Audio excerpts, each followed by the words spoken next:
পড়াশোনার কথা শুনলেই খুব খারাপ একটি ফিলিংস আসে। ভাই কেন করতে হয় এত পড়াশোনা? আমার পড়তে একটুও ভালো লাগে না। আমি এক্সামে টপ তো করতে চাই, বাট আমার পড়তে ভালো লাগে না। আমার পড়াশোনায় একদমই মন বসে না। মন চায় সারাদিন ফোন চালাতে, মন চায় ইনস্টাগ্রাম টিকটকে রিলস ভিডিও দেখতে, মন চায় ফ্রি ফায়ার পাবজি খেলতে, মন চায় এটা করতে, মন চায় ওটা করতে, কিন্তু পড়াশোনা করতে মন চায় না।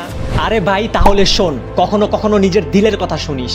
অনেক ভালো লাগে না তোর ফোন চালাতে, ইনস্টাগ্রাম টিকটকে রিলস ভিডিও দেখতে, ফ্রি ফায়ার পাবজি খেলতে, বন্ধুদের সাথে আড্ডা মারতে? তাহলে শোন, করতে থাক তুই এইগুলো। তুই যে ক্লাসে টপ হওয়ার স্বপ্ন দেখেছিস, তোর স্বপ্ন স্বপ্নই থেকে যাবে। জীবনে বড় কিছু অ্যাচিভ করার স্বপ্ন স্বপ্নই থেকে যাবে। তুইও সবার মতো একটা সময় পর কান্না আর আফসোস করতে থাকবি। যদি পরিবর্তন হতে চাস তাহলে আজ থেকেই হ, তোর হাতে এখনো সময় আছে। করে ফেল বই পড়াশোনার সাথে বন্ধুত্ব, তোর ভালো লাগে আর না লাগে। কিছু মানুষের ঘুম তার স্বপ্ন পূরণ করতে দেয় না, আর কিছু মানুষের স্বপ্ন তাকে ঘুমাতে দেয় না। নিজের ভিতরে এমন একটি জিদ পয়দা করে ফেল, যদি আমাকে ক্লাসে টপ করার জন্য 10 ঘন্টা পড়তে হয় আমি 10 ঘন্টা পড়বো, যদি 12 ঘন্টা পড়তে হয় আমি 12 ঘন্টা পড়বো। আমি আমার পড়াশোনার রেজাল্ট দিয়ে তাদের মুখগুলো বন্ধ করে দিতে চাই, যারা আমার খারাপ রেজাল্ট দেখে আমাকে নিয়ে ঠাট্টা করেছিল। শোন, এই দুনিয়াতে অনেক মানুষ আছে যারা ইনস্টাগ্রাম টিকটক রিলস দেখতে দেখতে ঘন্টার পর ঘন্টা কাটিয়ে দেয়। বন্ধুদের সাথে আড্ডা মারতে মারতে বিকেলকে রাত বানিয়ে ফেলে, আর যখন রাত হয়ে যায় তখন পাবজি ফ্রি ফায়ার খেলতে খেলতে সকাল বানিয়ে ফেলে, আর সকাল হলে নাক ডেকে ঘুমিয়ে পড়ে। এগুলো যদি তুইও করে থাকিস তাহলে কখন তোর জীবন নষ্ট হয়ে যাবে তুই নিজেও বুঝতে পারবি না।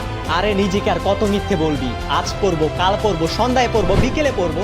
আরে কতদিন আর কাল কাল করে বেড়াবি? কাল করতে করতে একদিন এমন দিনও চলে আসবে যেদিন তোর কাছে আর কোনো কালই বেঁচে থাকবে না। সেদিন কি তুই এটা বলতে পারবি যে কাল করব? আজ নিজের সাথে নিজে প্রমিস কর, তুই জীবনে যেটা হতে চাস, যে আমি বিজনেসম্যান হতে চাই, আমি ইঞ্জিনিয়ার হতে চাই, আমি ডক্টর হতে চাই, আমি এটা হতে চাই, আমি ওটা হতে চাই, আমি লাইফে যে কাজটাই করতে চাই সেই কাজে আমার চেয়ে বেটার কেউ হবে না। তাই এখনো সময় আছে, করে ফেল পড়াশোনা। না হলে পরীক্ষার হলে বসে বসে ভাববে, ইস একটু যদি পড়ে নিতাম। তাই ভাই আর দেরি করিস না, ওঠ আর বসে যা পড়ার টেবিলে। মন চাইলেও পড়, মন না চাইলেও পড়, লক্ষ্য একটাই, তোকে ক্লাসের টপ হতে হবে। ভিডিওটা যদি তোমাকে একটু মোটিভেট করে থাকে তাহলে এরকম ভিডিও সব সময় পাওয়ার জন্য চ্যানেলটাকে সাবস্ক্রাইব করে সাথে থাকো। দেখা হবে নেক্সট ভিডিওতে।